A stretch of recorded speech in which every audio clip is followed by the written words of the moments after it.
Hello నమస్తే అండి, welcome back to my channel Godavari క్విజైన్. ఈరోజు నేను చేయబోయే వంట ఆనపకాయ తెలగపిండి కూర.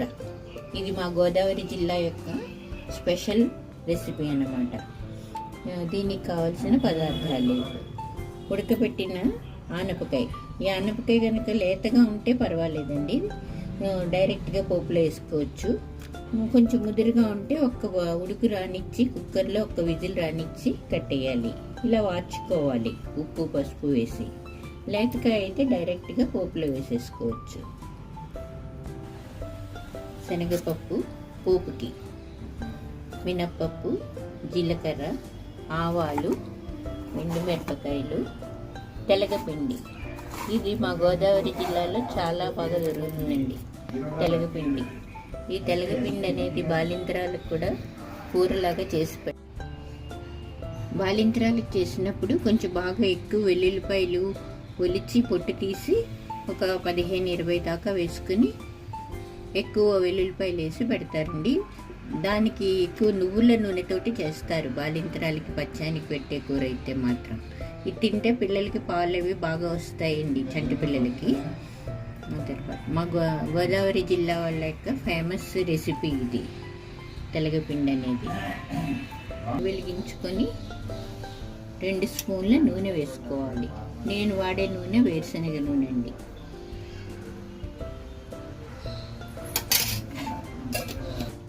నూనె వేడెక్కిన తర్వాత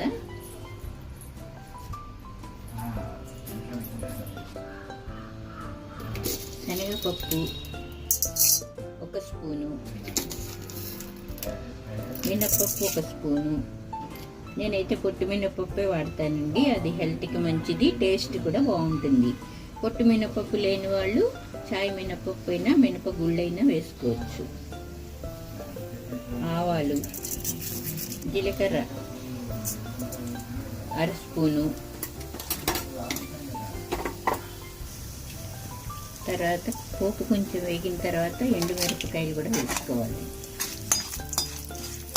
పోపు వేగిన తర్వాత ఉడకబెట్టిన ఆనపకాయ ముక్కలు వేసుకోవాలి.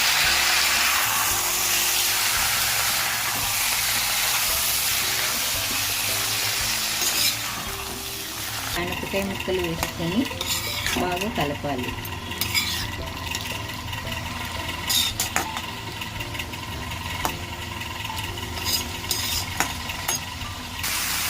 ఇలాగా పోపులో వేసిన తర్వాత కూడా కాసేపు వాటర్ అంతా ఎగిరిపోయే వరకు ఇలా కలుపుతూ ఉండాలండి.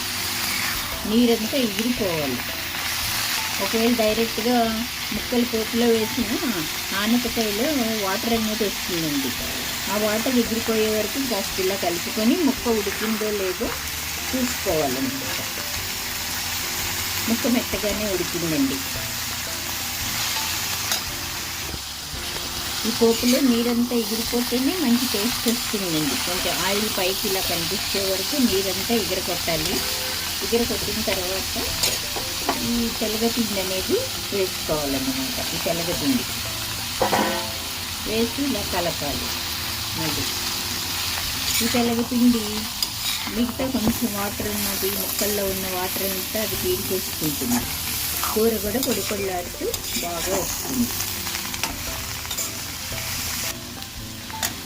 ఇలా కూర అంతా నీరంతా ఎగిరిపోయిన తర్వాత ఇలా పొడి పొడిగా కూర అనేది వస్తుందండి.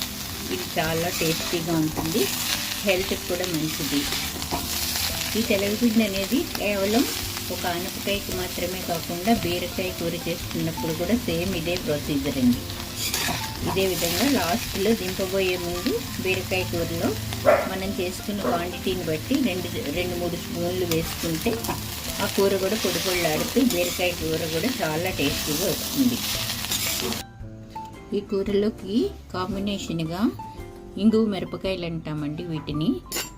ఇది ఎలా తయారు చేసుకోవాలో కూడా చూపిస్తారు. చిన్న బాండి పెట్టుకొని అందులోకి ఒక 4 స్పూన్ల వరకు వేరుశనగ నూనె వేసుకోవాలి. తర్వాత అందులోకి ఆ నూనెలోకి కొంచెం ఇంగువ పొడి వేసుకోవాలండి. ఇంగువ ఏదైనా పర్వాలేదు, పొడి వేసుకోవాలి. వేసుకున్న తర్వాత ఇలా ఎండు మిరపకాయలు ఉంటాయి కదా, ఈ మిరపకాయలకి కొంచెం మధ్యలో ఇలా తుంచేసి గింజలన్నీ తీసేసేయాలి. తీసేసి ఇందులో ఈ మిరపకాయలు వేసి బాగా వేయించుకోవాలి.